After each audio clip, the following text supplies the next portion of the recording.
Christians, and my great brother here, Sean Harper, who I have great respect for, but I disagree with everything he's saying in this context.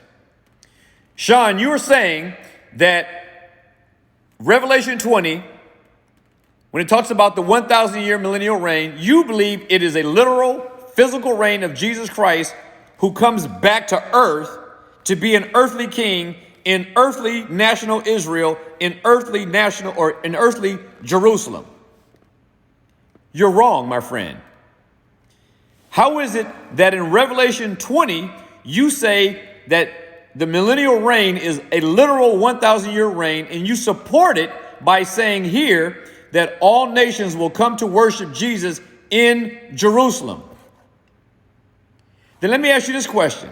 How is it in Revelation 3, verse 12, and in Revelation 21, verse 2, and in Revelation 21, verse 10, John is talking about Jerusalem, but he is talking about a new Jerusalem.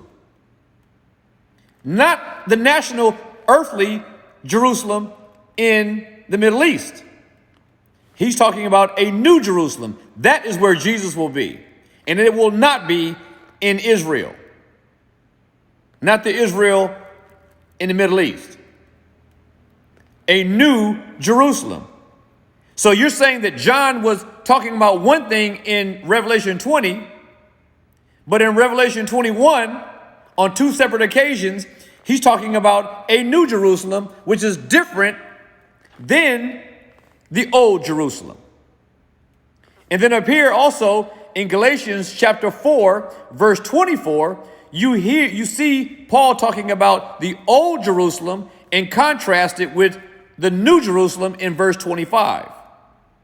And then there's Hebrews 12:22, which talks again about the new Jerusalem. In the New Testament, when it comes to the future of God's kingdom, every reference to Jerusalem is about the new Jerusalem, not about Jesus coming back to rule and reign in a physical, earthly Jerusalem in the one that rejected him. You got it wrong. You're thinking carnally minded, and you're thinking the way men think, not the way spiritual men think. And that's the difference. Christians, you got to wake up and read the Bible from a spiritual context.